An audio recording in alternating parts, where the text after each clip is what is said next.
नमस्कार, आप देख रहे हैं इंडिया वॉइस और मैं हूं आपके साथ पुष्पेंद्र चौधरी।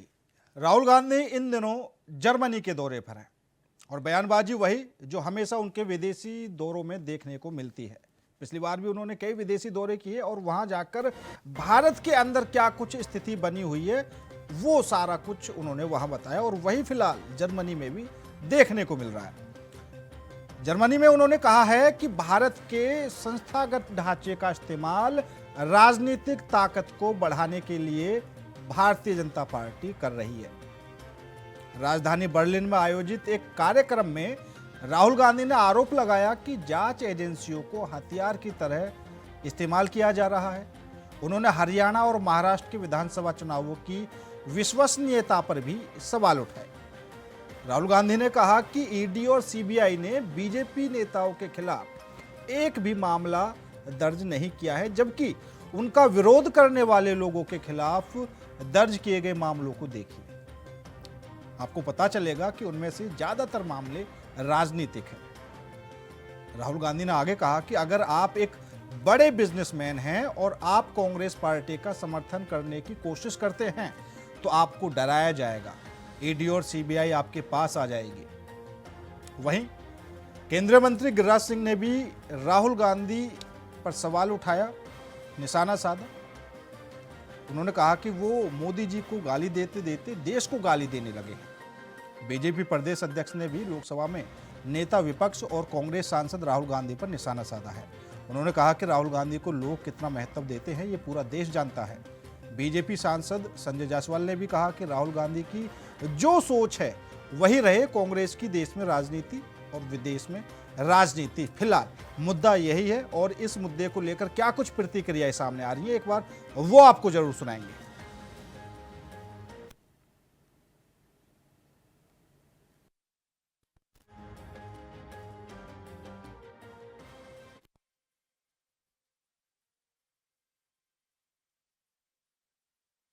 इन्होंने पूरा का पूरा, जब राहुल जी बोलते हैं ना, तो राहुल जी की बात को अगर आप गंभीरता के साथ और गहराई के साथ सोचें तो आपकी समझ में आएगा। आपने पूरी उत्पादन क्षमता जो थी हमारी उसको गिरा दिया है। हम कंज्यूमर बेस्ड इकोनॉमी बन के रह गए हैं। हमारा देश सिर्फ उपभोक्ता बनकर रह गया है। हमारा लोग दोहन कर रहे हैं। हम अगर उत्पादन नहीं करेंगे तो इतनी बड़ी संख्या में लोगों को रोजगार कैसे दे पाएंगे? और लगातार उत्पादन गिर रहा है। जब आप आत्मनिर्भर की बात करते हैं तो आत्मनिर्भरता कहाँ है? हर चीज के ऊपर तो हम डिपेंड हैं चाइना के ऊपर। हर चीज तो बाहर से आती है। रेयर अर्थ मेटेरियल हमारे पास नहीं है। चिप बनाने के लिए आप उनके ऊपर डिपेंड करते हो। दवाइयां बनाने के लिए एपीआई आपके पास नहीं है, आप उसके ऊपर डिपेंड करते हो। तो आप अपने पास क्या है? हमारी उत्पादन क्षमता लगातार गिर रही है और उत्पादन अगर हमारा लगातार गिरेगा तो फिर रोजगार कैसे बढ़ेगा? रोजगार बढ़ेगा नहीं। आप तो सिर्फ कंज्यूमर बेस्ड बनकर रह गए हो कि लोग आए और हमारा दोहन करें। हमारा दोहन हो रहा है। ये राहुल गांधी देशभक्ति के बदले देशद्रोह का काम करते हैं। कोई भी एलओपी देश के बाहर जाकर के देश को गाली नहीं दे सकता। नरेंद्र मोदी जी को गाली देते देते राहुल गांधी अब देश के बाहर जाकर के देश को गाली देने लगे हैं। ये बात सही है कि हमारा दिसंबर का माह सौर्य का माह, सौर्य दिवस के रूप में हम मनाने का काम करते रहे और ममता बनर्जी जानबूझ करके हुमायूं कबीर को उन्होंने बाबरी मस्जिद बनाने की इजाजत दी है। राहुल गांधी की विदेश यात्रा भारत विरोधी यात्रा है। विदेश की धरती पर भारत की संस्थाओं, भारतीयता, भारत के सनातन, भारत के कॉन्स्टिट्यूशन, भारत के लोकतंत्र को बदनाम करने का षड्यंत्र चला रहे हैं राहुल गांधी। वो हैप्चुअल ऑफेंडर के रूप में आज स्थापित हो चुके हैं। देश को बदनाम करो और विदेशी आकाओं की तालियां और शुभकामनाएं बटोरो। कभी पाकिस्तान की ट्यून पर नागिन डांस करते हैं, अब चीन का महामंडन करके डिस्को डांस किया जा रहा है। गांधी जी अपनी 2004 से 14 की सरकार का समय याद करिए। नीति पांगुता, लाइसेंस राज का मकड़ जाल, लकवाग्रस्त वित्तीय नीतियां, जिसने देश को मैन्युफैक्चरिंग से कई कोसों दूर कर दिया था।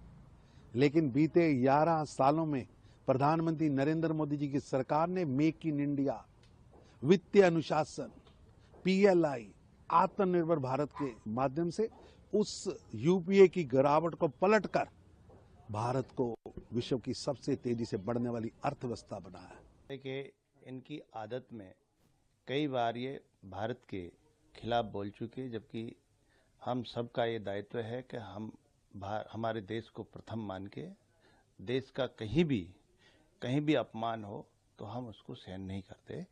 और इन्होंने कई बार भारत के बारे में कई चीज़ें बाहर जाके बोलते हैं, ये अच्छा नहीं है हमारे। और जो संविधान को लेके घूमते हैं, संविधान को की बात करते हैं और फिर भारत का अपमान करते हैं, तो मैं मानता हूं कि इनकी आदत में है।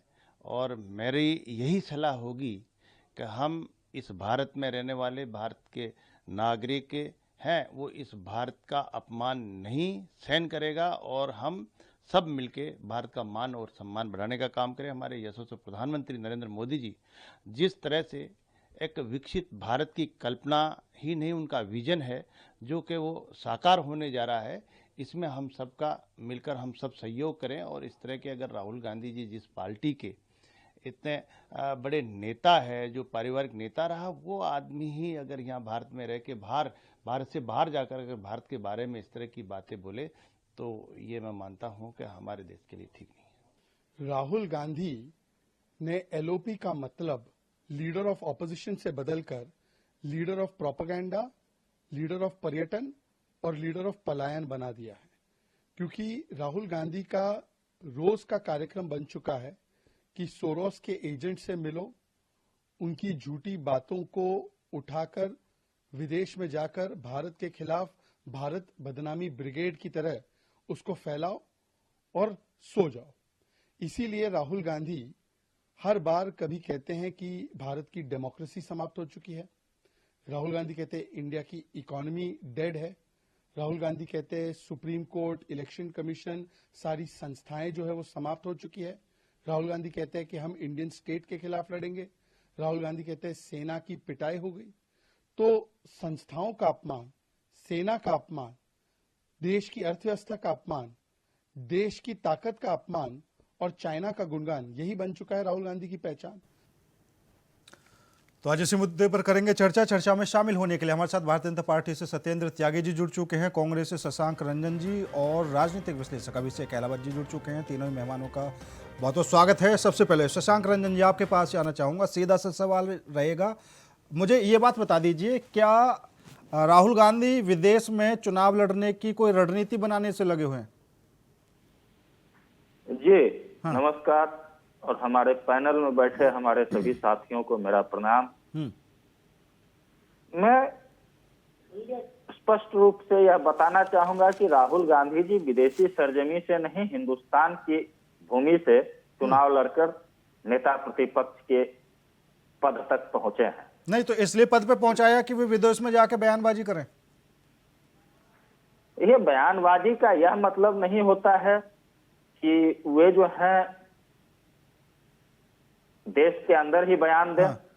वे अगर कहीं जा रहे हैं, उन्हें लग रहा है कि वहां पर उस बातों को रखना उचित है, तो वे उन बातों को वहां रखते हैं, वहां रह रहे भारतीयों को अवगत कराते हैं कि उनके नजरिए से भारत में क्या हो रहा है, क्या भारत के हित में है, क्या भारत के अहित में है, वे अपने स्तर से बताने और समझाने का प्रयास करते हैं।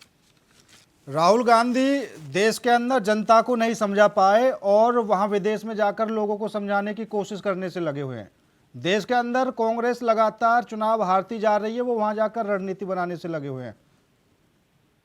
कांग्रेस पार्टी की रणनीति कांग्रेस पार्टी की राष्ट्रीय कार्यालय से तय होती है, विदेशी सरजमी से नहीं होती है। हाँ, तो आप खुद इस बात को स्वीकार कर रहे हैं, तो फिर आप रोकिए ना राहुल गांधी को। मैंने कहा कि राहुल जी विदेशों में अगर इस प्रकार की बातें बोल रहे हैं तो विदेशियों से नहीं कह रहे हैं, वहां रह रहे भारतीयों को उनके देश में हो रहे बातों से अवगत कराने का काम कर रहे हैं, जो उनकी नजरिए से उन्हें वहां रह रहे भारतीयों को जानना आवश्यक प्रतीत हो रहा है, वह वे बताने का प्रयास कर रहे हैं। वे विदेशी सरजमी से, विदेशी नेताओं से मिलकर इस प्रकार की बातें नहीं कर रहे नहीं, हैं। मैं बिल्कुल शशांक जी आपकी बात मान रहा हूं कि वो उन लोगों को बताने की कोशिश कर रहे हैं जो उस देश में भारतीय हैं।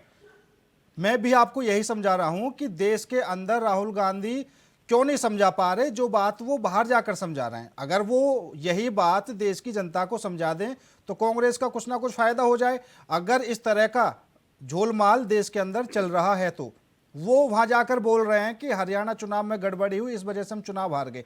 अब बताओ वो लोग फैसला करवाएंगे वहां से कि हम चलते हैं, चलो राहुल गांधी के साथ और दोबारा से चुनाव करवाते हैं? जी, मैं एक बात और कहना चाहूंगा कि कांग्रेस पार्टी देश की जनता को भी सफलतापूर्वक समझाने में जो है सक्षम है और इस कार्य में उनका पूरा योगदान है और वे सुचारू रूप से इस कार्य को कर भी रहे हैं।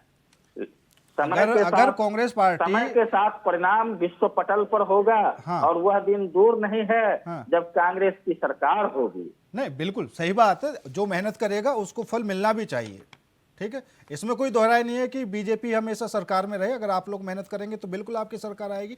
और आप बोल रहे हैं कि देश की जनता को भी हर तरह से कांग्रेस पार्टी समझाने में सक्षम है, तो फिर जो परिणाम आते हैं उनको स्वीकार कीजिए। आप आरोप लगाना बंद कर दीजिए। फिर परिणाम को हमने स्वीकार किया तभी तो जो है आज सरकारें सुचारू रूप से चल रही है और हम विपक्ष में हैं। अगर हम परिणाम को स्वीकार नहीं किए होते तो आज आदरणीय राहुल गांधी जी नेता प्रतिपक्ष नहीं होते। चाहे हमारे लिए जो भी परिणाम जनता ने दिया हो, हमने तो उसे सहज स्वीकार किया। नहीं शशांक रंजन जी, आप कभी कभी काफी अच्छी बातें बोल देते हैं, लेकिन राहुल गांधी जी तो वो स्वीकार नहीं कर पा रहे ना।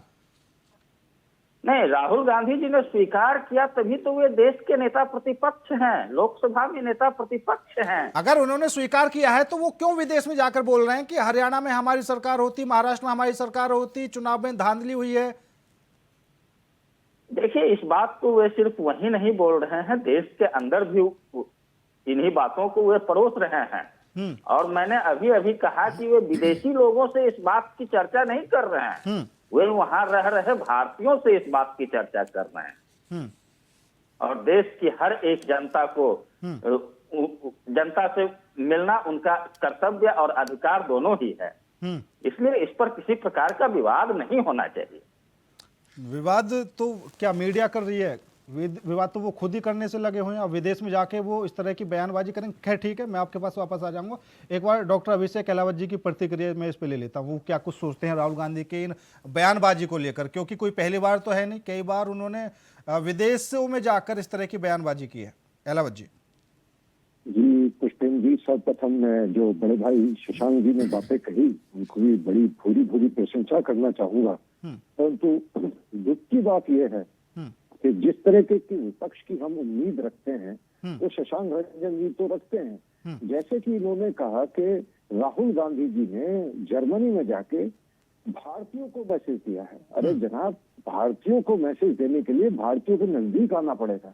जो जर्मनी में रह रहे हैं एनआरआई, उनके पास वोटिंग राइट्स फिलहाल नहीं है। आप उन्हें इन्फ्लुएंस अगर कर भी लोगे, वैसे वहां पे नहीं थे और जहां भी वो जाते हैं वहां पे हिंदुस्तानियों से ज्यादा पाकिस्तानी डेलीगेट्स होते हैं। अफसोस के साथ ये कहना पड़ता है।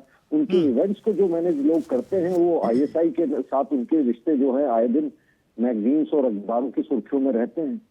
मेरा बस अफसोस ये है राहुल गांधी जी से कि जब देखिए भारत में जिस आजाद हिंदुस्तान की आजादी में सबसे बड़ा श्रेय कांग्रेस पार्टी स्वयं लेती है और हमें भी इतिहास में यही पढ़ाया गया है, हमारी भी नॉलेज में यही है, वो कांग्रेस पार्टी आज इतनी लो पॉइंट पे कैसे आ गई कि जब उन्होंने बनाए हुए संविधान ने 2 तरीके दिए हैं आपको। अगर आपकी बात जनता तक पहुंचाइए, जनता अगर आपकी बात नहीं सुन रही है आप कोर्ट में जाइए। आपके पास दोनों चीजों के लिए ऑप्शंस है। आपके पास सुप्रीम कोर्ट में एक से एक वकीलों की फौज है, हाई कोर्ट में एक से एक वकील है। आप जाइए ना कोर्ट में बीजेपी के खिलाफ। बीजेपी के नेताओं ने, सुब्रमण्यम स्वामी जी ने पर्सनली तो केस डाला था, जो अखबार का है इनका हेरल्ड जो है, ये सुब्रमण्यम स्वामी जी ने पर्सनली डाला था। तो राहुल गांधी जी पर्सनली डालिए ना, हम भी हेल्प करेंगे, हम भी सोचेंगे कि हाँ ये सीरियस है। अगर यहाँ पे भी बात नहीं बन रही तो जनता के बीच में आइए, जनता के बीच में एसआईआर से भटकाइए मत। एसआईआर आप ही के द्वारा प्रस्तुत की गई नीति थी, जिसको बीजेपी और इलेक्शन कमीशन बखूबी निभा रही है। आप ही की सरकार की रिपोर्ट्स हुआ करती थी, हम भी अखबार में पढ़ा करते थे कि इतने घुसपैठिए बांग्लादेश से आ गए, सरकार उसके ऊपर काम कर रही है। तो अपनी ही पॉलिसीज का आप जो है उसको एंटी इंडिया जाते जा रहे हैं। फिलहाल आम जनमानस ये समझ नहीं पा रहा ये किस प्रकार की पार्टी है जो ये कह रही है कि हमने अपने 12 साल के राज में एक भी बार पाकिस्तान के द्वारा करे हुए दुस्साहस का बदला कैसे लिया, डोजियर भेजकर। और बीजेपी सरकार ने क्या किया, इन्होंने तो वहां के लोगों को मार दिया। अरे कैसे मार दिया, मतलब जिन्होंने कभी पॉलिसी पैरालिसिस की एक सिचुएशन थी, ये कहते हैं कि मैन्युफैक्चरिंग नहीं हो रही है, एपीआई नहीं बन पा रही है। इनके एक मिनिस्टर का, इनके एक प्रवक्ता का एक मैं वाक्य पढ़ रहा था, तो कह रहे हैं कि एपीआई इंपोर्ट करनी पड़ रही है। अरे जनाब, अहमदाबाद हब था 2004 से पहले। अहमदाबाद भारत की एक्टिव, जो मैं समझाना चाहता हूँ, फार्मा में जो असली दवाई होती है उसे एपीआई कहते हैं, बाकी तो उसको जोड़ने के लिए, कंबाइन करने के लिए एलिमेंट्स लगते हैं। और वो दुर्भाग्य है आज कि हिंदुस्तान जो है लगभग 70-80% तक चाइना के ऊपर निर्भर है। परंतु 2004 से पहले ऐसी स्थिति नहीं थी। मैं डाटा के साथ बात कर सकता हूँ। 2004 से पहले लगभग 60% एपीआई भारत स्वयं अपने देश में ही बना ले रहा था। और गुजरात, अभिषेक अहलावत जी एक और इनकी सरकार में की ऐसी नीतियां रही पुष्पेंद्र भाई कि जिसका परिणाम ये रहा कि 10 साल के अंदर भारत जो निर्यात किया करता था वो आयात में डेवलप हो गया। जो लोग मैन्युफैक्चरिंग का धंधा कर रहे थे उन्होंने अपनी फैक्ट्रियां बेच के इंपोर्ट एक्सपोर्ट का धंधा शुरू कर दिया। और ये बात करते कि मैन्युफैक्चरिंग हब। हाँ बिल्कुल। एक सवाल ये भी रहेगा अहलावत जी, एक सवाल ये भी रहेगा, क्योंकि आपने कुछ दिन पहले देखा भी होगा, बिहार चुनाव भी हुए, राहुल गांधी जी ने कई तरह के मुद्दे भी वहां पर चलाए, एसआईआर को लेकर, वोट चोरी को लेकर, आपने खूब अच्छे से देखा होगा। और उसी दौरान आपने उनकी एक पोस्ट और देखी होगी जो उन्होंने देश के जैन जी के लिए लिखी थी कि अब जैन जी ही लोकतंत्र की रक्षा करेगा। और विदेश में जाकर बयानबाजी, जैन जी के लिए लेटर लिखना, आप क्या कुछ समझ पा रहे हैं? क्या कांग्रेस वाकई ये समझ चुकी है कि हम पार नहीं पा सकते, इसलिए जैन जी को सामने लेकर आओ, उसको आगे करो?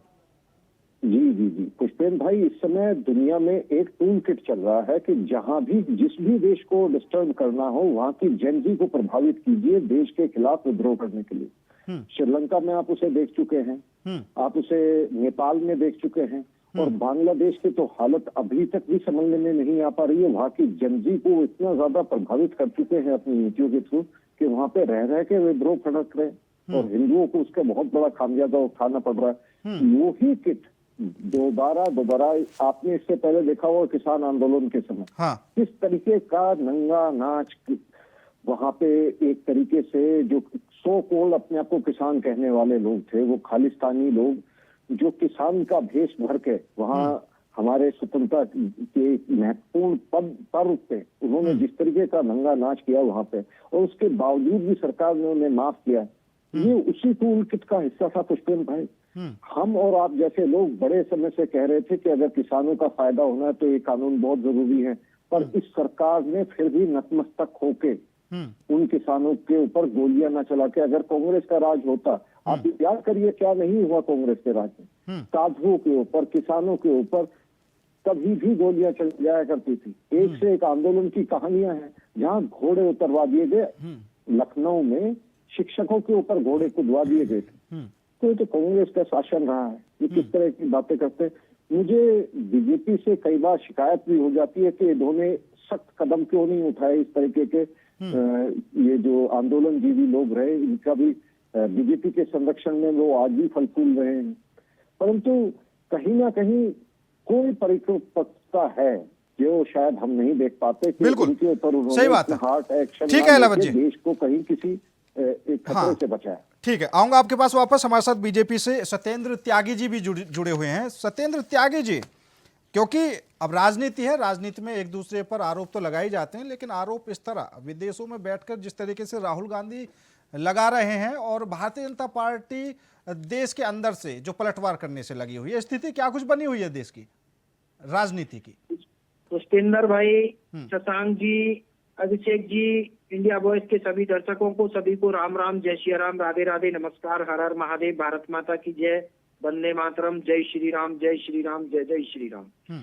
मैं बताना चाहूंगा पुष्पेंद्र भाई, राहुल गांधी जी का कहीं ना कहीं जो उनकी माता जी हैं वो इटली से हैं, और जो उनका जुड़ाव है वो कहीं ना कहीं जुड़ा हुआ है विदेशों से। तो मैं तो यही बस एक बात कहूंगा कि जब तक वो जीत रहे हैं और वो सांसद हैं, तब तक ही उनको प्रेम थोड़ा बहुत जो भारत में रहता है वो है। जिस दिन वो हारने लगेंगे और जिस दिन उनकी पार्टी जीरो पे आ जाएगी, आप उठा के देख लेना, वो अपना बोरी बिस्तर बांध करके इटली चले जाएंगे या जर्मनी चले जाएंगे या कहीं और चले जाएंगे, जिस देश में जाना चाहे। पहली बात।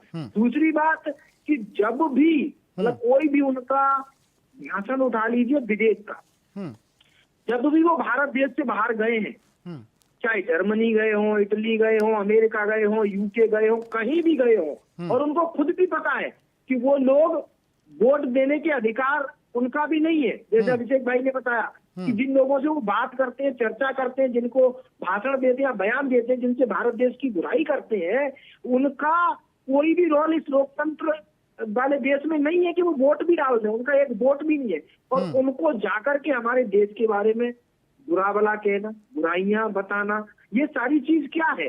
वो वहां जाकर के क्या दिखाना चाहते हैं? या तो वो ये दिखाना चाहते हैं कि वो खुद हिंदुस्तानी नहीं है, ऐसी है, उनको विदेश प्रेम ज्यादा है, देश से प्रेम नहीं है।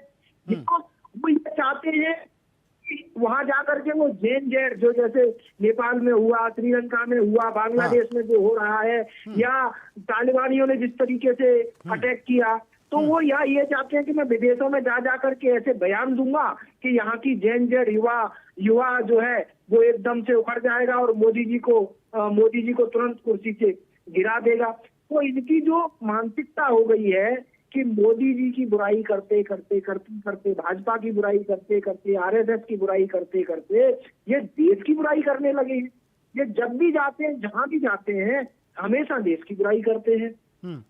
या ये लगता है कि जब भी ये विदेशों में जाते हैं ये इस तरीके की बातें इसलिए करते हैं कि आपने देखा हुआ इनका टर्की में भी ऑफिस था, कई देशों में जैसे इन्होंने अपने ऑफिस खोले हुए हैं, वहां से ये फंडिंग लेते हैं। तो फंडिंग लेने के लिए इनको इस तरीके की बातें वहां जाकर के बतानी पड़ती हैं, कहनी पड़ती हैं, लोगों को दिखाना पड़ता है कि वहां से फिर पैसा आए।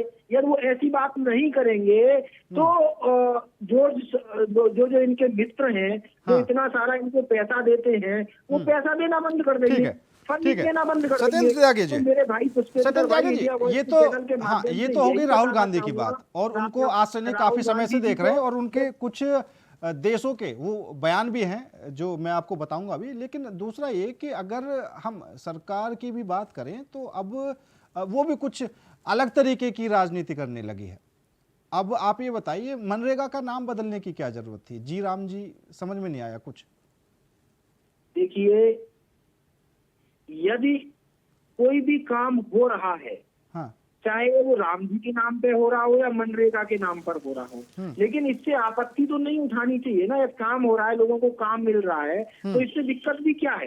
यदि राम जी के नाम पर हमारे भगवान हैं, पूजनीय हैं, पूर्वज हैं, जो भी आप कहिए हमारे इष्ट देव हैं, यदि उनके नाम पर एक नाम रख भी दिया जाता है तो ये तो अच्छी बात है ना। राम का नाम भी लिया जा रहा है बार बार। इस विरोधियों ने भी इस बिल के नाम पर ही सही, लेकिन कितनी बार हमारे राम भगवान का नाम ले लिया। नहीं तो ये कभी राम का नाम नहीं लेते। तुष्टीकरण की राजनीति में हमेशा अल्लाह अल्लाह चिल्लाते रहते हैं, हमेशा मुस्लिमों के लिए जो भी काम करेंगे उनके लिए बात करते हैं। अब कम से कम राम जी के नाम से मनरेगा का बिल बन जाने पर ही सही, लेकिन इन विपक्षियों ने राम का नाम तो लिया, कम से कम इनके पाप तो धुलेंगे इस तरीके से ही सही। कम से कम ये राम का नाम लेंगे तो इन कांग्रेसियों के और जितने भी जो विपक्षी पार्टी के लोग हैं जो दिन भर राम जी को गाली देते थे, राम मंदिर को लेकर के गाली देते थे, कम से कम राम जी का नाम लेंगे तो इनका पाप धुलेगा। और जब ये भगवान के पास ऊपर कभी जाएंगे तो थोड़ा बहुत पुण्य इनको भी मिल जाएगा। पुष्पेंद्र भाई, ये तो अच्छी बात है। हमारे देश में जो कि 1947 में हिंदुस्तान और पाकिस्तान का बंटवारा हुआ, हिंदुओं को हिंदुस्तान मिला, और उस देश में यदि राम जी के नाम पर नई योजनाएं बनेंगी तो क्या अकबर और जहांगीर और बाबर और इनके नाम पर बनेंगी? बताइए। अच्छा, ठीक है। इन्होंने तो सारे हाँ, नहीं, त्यागी सारे जी। सारी चीजें।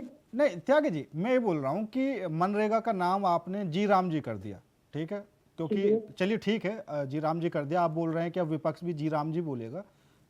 आप एक, जैसे अगर हम बात करें अयोध्या की, उत्तर प्रदेश के अंदर है, तो आप उत्तर प्रदेश को परसोत्तम राम प्रदेश क्यों नहीं कर देते?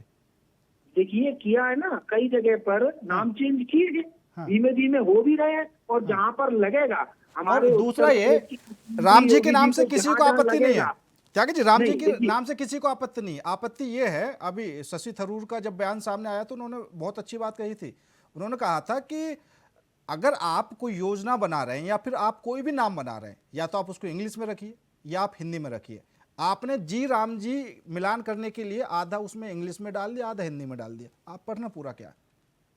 देखिए मेरे भाई, जी राम जी, हम तो बस एक ही बात कहेंगे, सनातनी होने के नाते, हिंदुस्तानी होने के नाते, और पूरे देश की जनता की तरफ से 140 करोड़ देशवासी इस नाम को पसंद करते हैं, इस नाम से प्रसन्न हैं। ये कुछ नेता, खास करके कांग्रेस पार्टी के लोग जो सदन में बैठे हैं, उनको कुछ ना कुछ मुद्दा चाहिए, उसके अलावा कोई भी बात नहीं है। यदि जी राम जी में राम जी का नाम आ रहा है, और हम डिबेट में भी राम जी का नाम ले रहे हैं, योजनाओं में भी राम जी का नाम ले रहे हैं, राम जी को बार बार लिख भी रहे हैं, तो इससे बढ़िया बात कोई भी एक सच्चे सनातनी के लिए नहीं हो सकती। जो सच्चा सनातनी है, सच्चा हिंदुस्तानी है, उसके लिए इससे अच्छी बात कोई भी नहीं हो सकती। चाहे इंग्लिश में लगा दिया जी या हिंदी में लगा दिया जी, बीच में आ गए हमारे राम जी। यदि राम जी का नाम है तो सच्चे मन से, सच्चे दिल से नाम लीजिए, इसमें किसी को कोई दिक्कत नहीं होनी चाहिए।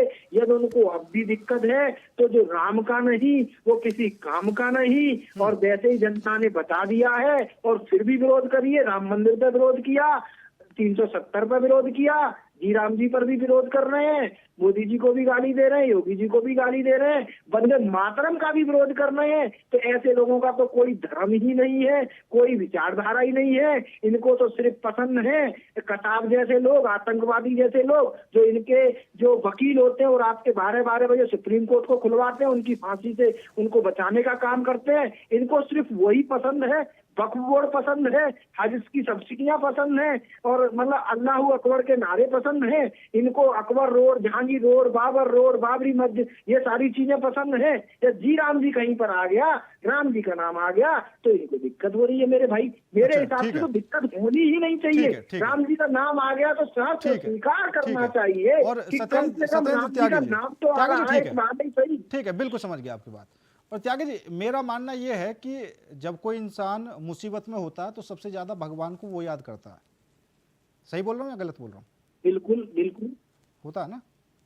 सही बात है। मेरे हिसाब से कुछ लोग ऐसे भी होंगे, उत्तर प्रदेश की बात नहीं कर रहा मैं, हर राज्य की बात, जो रात में बेसहारा होंगे ऐसी सर्दी में, सबसे ज्यादा वो राम जी को याद करते होंगे। बिल्कुल। तो उनका तो फायदा होना चाहिए। बिल्कुल बिल्कुल। और जब से आपने देखा होगा हमारे नरेंद्र भाई मोदी जी ने 2014 से जब से देश की कमान संभाली है, तो उनका एक बहुत ही प्रसिद्ध जो नारा उन्होंने आते ही दिया था कि सबका साथ, सबका विकास, सबका विश्वास, और सबको लेकर के वो चलते हैं। कभी भी तुष्टीकरण की राजनीति नहीं करते।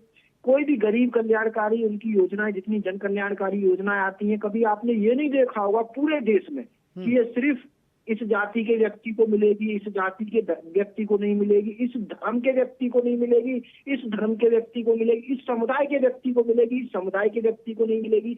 लेकिन जितनी भी विपक्षी पार्टियां थी, चाहे 70 साल में आप कांग्रेस को उठा करके देख लीजिए, चाहे क्षेत्रीय पार्टियां जैसे हमारे उत्तर प्रदेश में, चाहे कोई भी पार्टी रही हो, चाहे समाजवादी पार्टी रही हो, चाहे मतलब बसपा रही, हमेशा उनका एक कोई फॉर्मूला होता था, वो सेट फॉर्मूला था।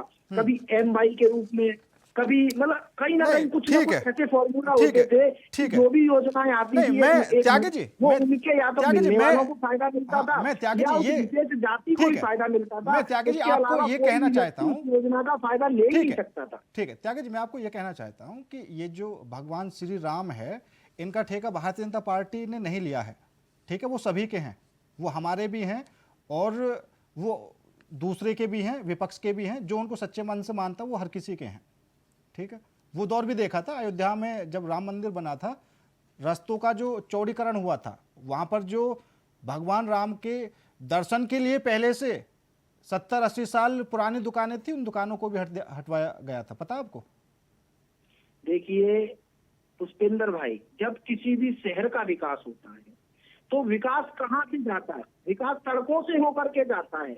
विकास जब सबको पता है कि पूरी दुनिया के लोग वहां पर आने वाले हैं, पूरी दुनिया के लोग वहां पर देखेंगे, यदि हम सकरी रोड बना देते तो आज जो राम मंदिर बनने के बाद अभी तक इतना अच्छे से लोग वहां रह रहे हैं या कोई हादसा नहीं हुआ है, कोई भी चीज मतलब समस्या नहीं आई है, वो सब का कारण यही है कि वहां पर चौड़ीकरण हुआ, सड़कें चौड़ी हुई। यदि वही तंग गलियां सड़कें चौड़ी हुई, लोगों के घर मकान तोड़े गए, उनके सपने तोड़े गए और बदले में आपने 1-2 लाख रुपया दे के बोल दिया बना लीजिए अब अपना दोबारा। देखिए, भारतीय जनता पार्टी के किसी नेता ने 1 रुपया नहीं लिया है तो आप इंडिया वॉइस के चैनल के माध्यम से नाम उठाइए, उस पर नहीं, मैं कब बोल रहा हूँ लिया है, मैं तो ये बोल रहा हूँ आपने दिया है, सरकार ने दिया, 1-2 लाख रुपए दे दिए उनको, उनका मकान चला गया, अब बोल रहे हैं बना लीजिए। खैर ठीक है, आऊंगा। शशांक रंजन जी, ये बड़ा आरोप राहुल गांधी ही लगा रहे थे भारतीय जनता पार्टी पर कि भारतीय जनता पार्टी राजनीतिक ताकत बढ़ाने के लिए धार्मिक ताकत का इस्तेमाल कर रही है। देखिए, यह देश लोकतांत्रिक राष्ट्र है। हाँ।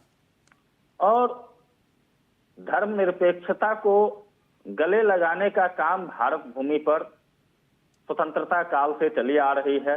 और ऐसे में अगर शासन में बैठे लोग किसी भी धर्म को, चाहे वो कोई भी हो, उसको लेकर अगर राजनीति करते हैं, चाहे वो कांग्रेस की सरकार ही क्यों न रहे, अगर धर्म को लेकर राजनीति करती है, किसी खास समुदाय को बढ़ावा देती है, तो मैं इसकी आलोचना करता हूं।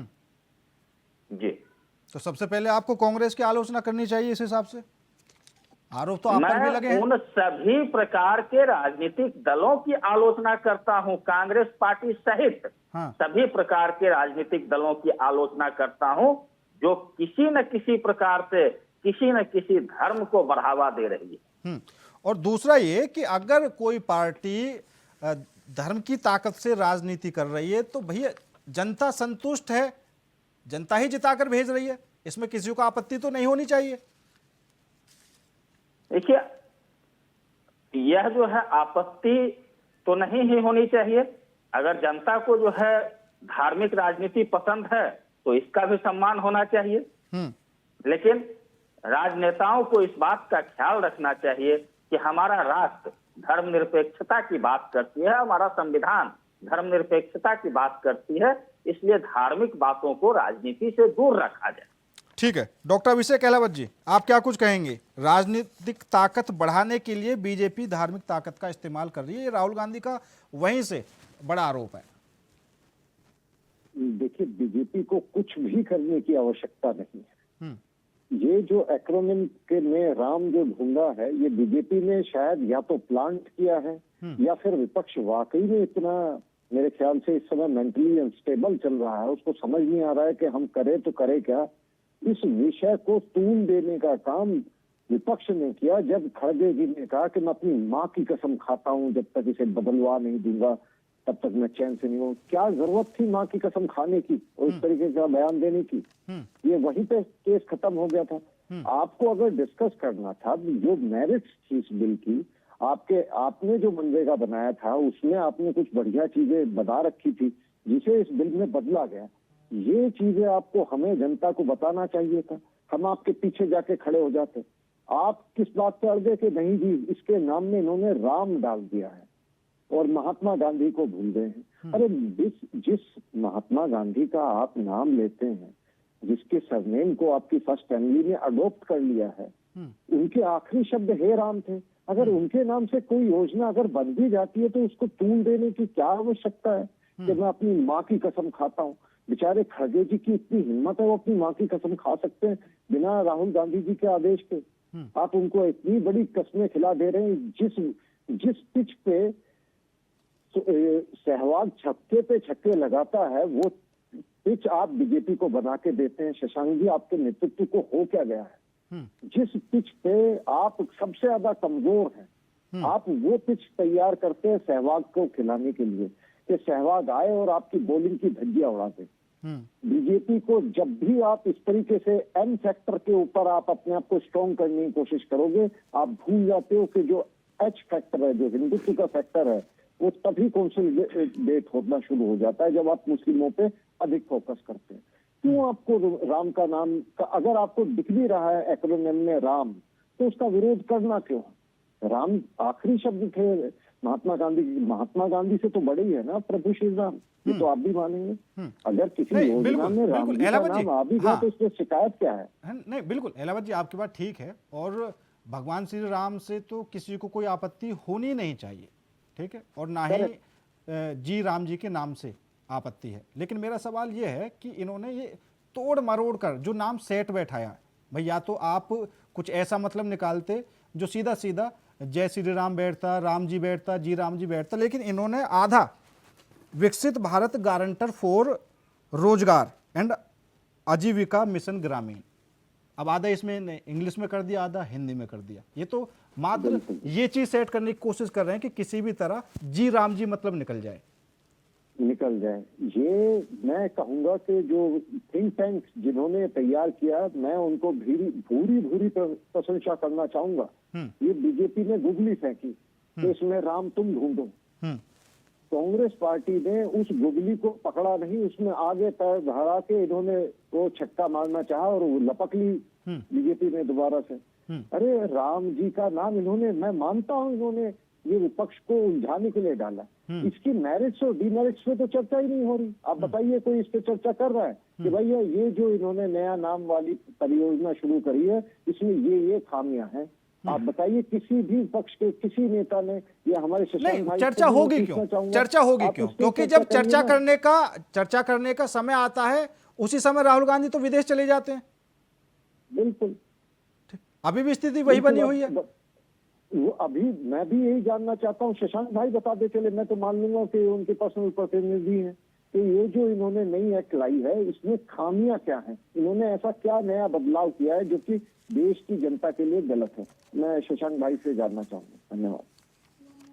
मैं सबसे पहले जय श्री राम कहता हूँ। मुझे भगवान श्री रामचंद्र जी से किसी प्रकार का परहेज नहीं। भगवान श्री रामचंद्र जी मेरे भी आदर्श हैं और कांग्रेस पार्टी के भी आदर्श हैं। और मैं स्पष्ट रूप से कहना चाहूंगा कि यह जो महात्मा गांधी राष्ट्रीय ग्रामीण रोजगार गारंटी योजना के नाम को बदला गया है, इसमें जो भी चीजें लाई गई है यह सभी ठीक है, लेकिन इससे राज्यों पर आर्थिक दबाव बढ़ेगा। राज्य और केंद्र को यह जो है संतुलन बनाकर चलने की आवश्यकता है। लोगों को रोजगार मिले, हम इसका स्वागत करते हैं, लेकिन इसमें जिन भी बिंदुओं को समावेशित किया गया है, प्रत्येक बिंदु पर सदन में चर्चा होनी चाहिए।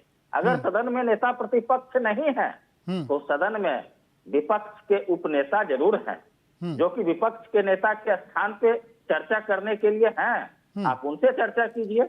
आप हर बार इस मुद्दे को उठा लेते हैं कि नेता प्रतिपक्ष नहीं है। नेता प्रतिपक्ष जब रहते हैं तो चर्चा नहीं होती है, और जब नहीं रहते हैं तो उपनेता से चर्चा करने की बजाय नेता प्रतिपक्ष पर कटाक्ष किया जाता है, जिसकी मैं निंदा करता हूं। सरकार अपनी जिम्मेदारियों से बचने की बजाय चर्चा करने की ओर ध्यान दें। अच्छा, तो हर प्रकार की बातें सामान्य रूप से नहीं शशांक जी, कभी कभी लगता भी है कि कांग्रेस मात्र ये जो इसमें जी राम जी आ गया है, जो राम शब्द आ गया है, इसी का विरोध कर रही है। क्योंकि अगर आप को कोई आपत्ति नहीं होती नाम बदलने को लेकर, तो नाम तो आपने भी बदला था। पहले नरेगा थी 2005 में, 2009 में आपने मनरेगा कर दी।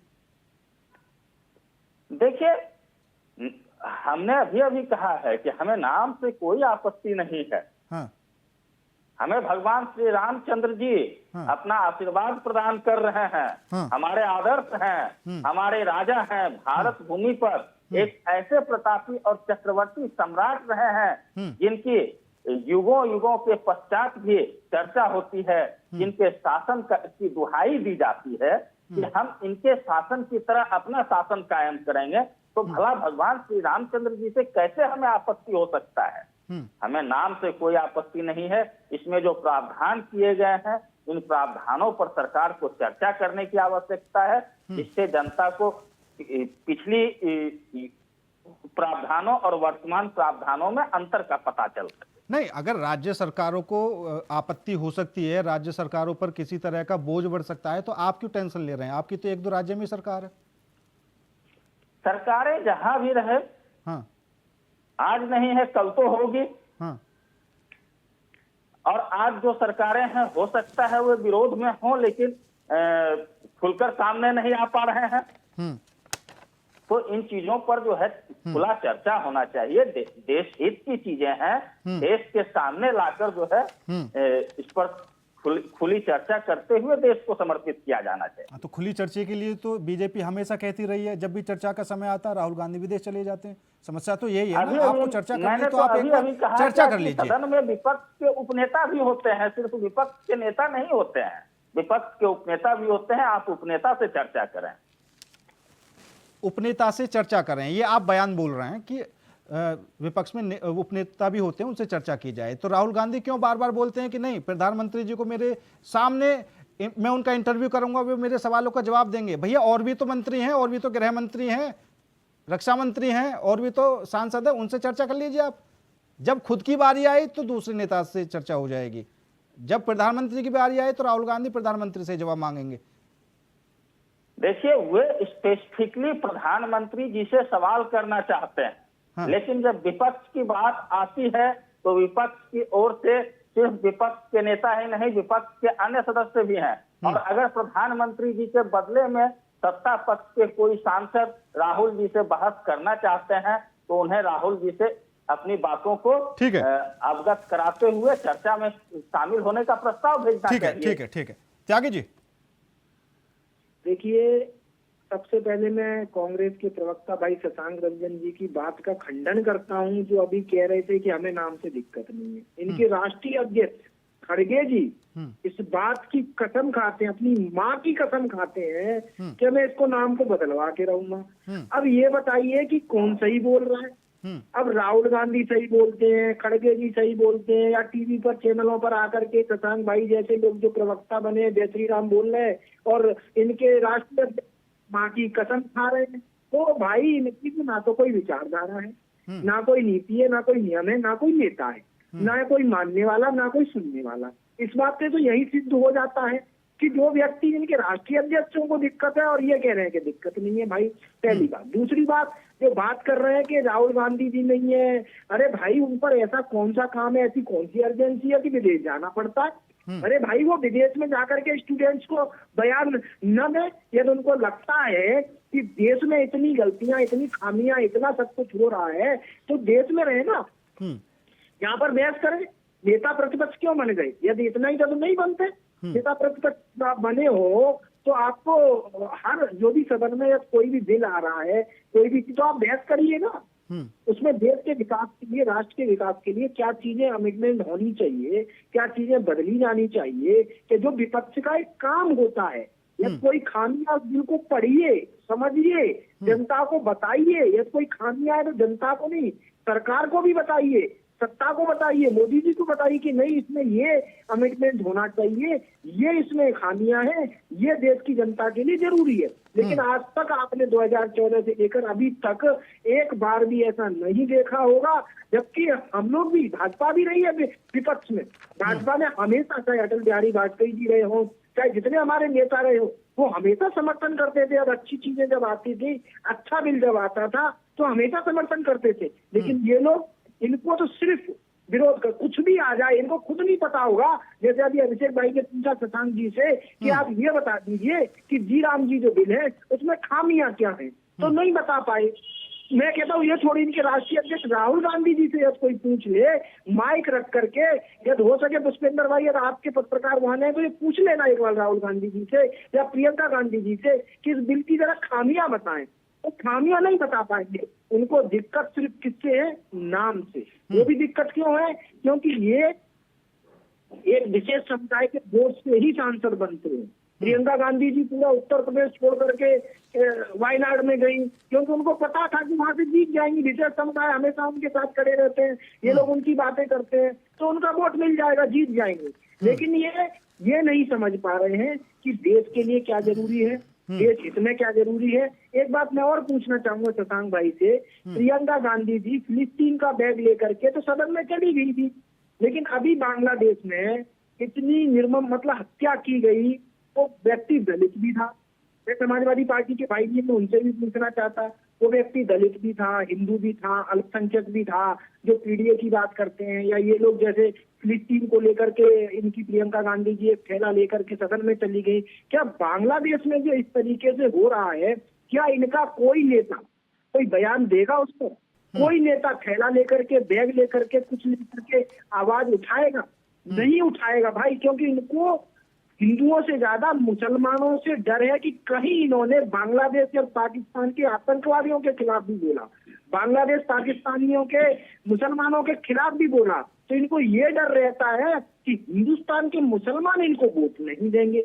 जबकि ये सरासर गलत है कि आप हिंदुस्तान की गरीब किसान मजदूर के टैक्स के पैसे से आप सांसद बन के वेतन लेते हो, सरकारी सुविधाएं लेते हो। सारी सरकारी सुविधाएं गरीब किसान मजदूर के टैक्स के पैसे से मिलती है। उसके बावजूद आप विदेशों में जाकर के हमारे देश की बुराई करते हो। ये सरासर, आप हमारा देश कितना ही बुरा मैं मानता हूँ। जवाब ले लेते हैं त्यागी जी, जवाब ले लेते हैं। शशांक रंजन जी हमेशा बुराई करते हैं। ठीक है, शशांक जी। जी, मैं बताना चाहूंगा, अभी हमारे भाई सत्येंद्र भाई बोल रहे थे कि अगर हम पाकिस्तान या बांग्लादेश के खिलाफ बोलेंगे तो हमारे खिलाफ देश के अल्पसंख्यक हो जाएंगे। तो मैं बताना चाहूंगा, नहीं अल्पसंख्यक नहीं, मुसलमान बोलिए ना, सीधा बोलिए चैनल पे भैया, अल्पसंख्यक क्यों बोलिए? मैं स्पष्ट रूप से कह रहा हूँ, ठीक है, हिंदुस्तान भाई साहब, हिंदुस्तान में मुसलमान के रूप में अब्दुल कलाम और अब्दुल हमीद भी हैं। आप जो कह रहे हैं हिंदुस्तान के मुसलमान अब्दुल हमीद और अब्दुल कलाम साहब हैं। बताइए आपकी पार्टी का क्या रुख है? आपके राष्ट्रीय अध्यक्ष खड़गे जी का क्या रुख है? आपके नेता राहुल गांधी जी का क्या रुख है? आपकी प्रियंका गांधी जी का क्या रुख है? फिलिस्तीन को लेकर के तो रुख सबको दिख गया था, थैला लेकर के गई थी। सोनिया गांधी जी का क्या रुख है? मुझे बोलने दिया जाए, देश की जनता जानना चाहती है। मुझे बोलने दिया जाए। ठीक है, बोलिए। त्यागी जी शांत हो जाइए।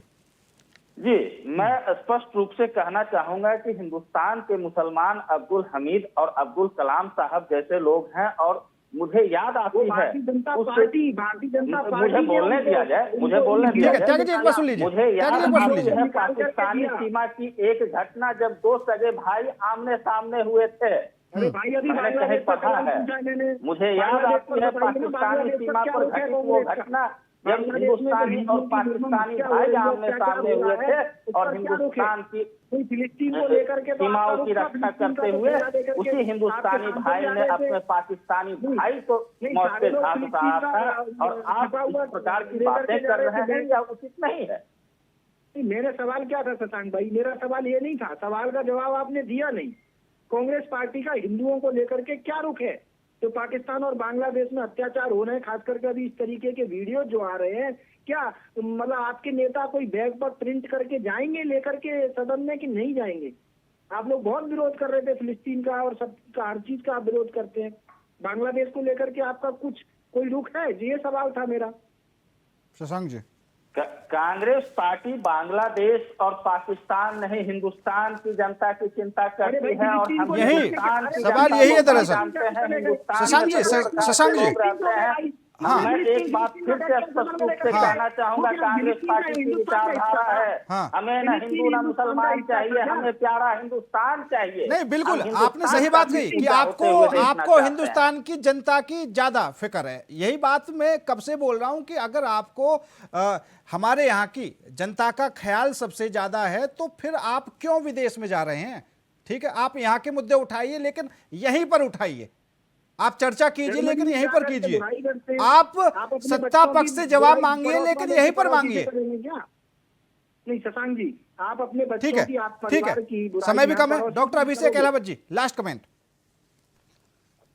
देखिए, मैं शशांक भाई की बड़ी प्रशंसा करना चाहूंगा कि जैसा विपक्ष होना चाहिए वैसी प्रक्रिया जो प्रतिक्रिया देते शशांक भाई वैसी होनी चाहिए। पर अफसोस इनकी कहनी में और इनके केंद्रीय नेतृत्व की करनी में जमीन आसमान का अंतर है। ये कहते हैं कि कांग्रेस पार्टी राष्ट्रवादी है और राहुल गांधी जी को पूरी दुनिया जानती है कि वो कम्युनिस्टवादी मानसिकता की जो लेफ्ट राजनीति है, आज उसके भारत के सबसे बड़े नेता हैं। ये उनके प्रशंसक उनके विषय में कहते हैं। तो वो किस तरह के इस समय अपना नेतृत्व को लेके चल रहे हैं। शशांक भाई को मैं प्रार्थना करूंगा या तो पार्टी से इस्तीफा दे दे, मेरी तरह एक तरीके से इंडिपेंडेंट हो जाएं, क्योंकि आपकी पार्टी की कथनी, आपके नेतृत्व की कथनी और करनी और आप जो कहते हैं उसमें जमीन आसमान का अंतर है। वो कहीं से भी कहीं तक मेल नहीं खाता। धन्यवाद।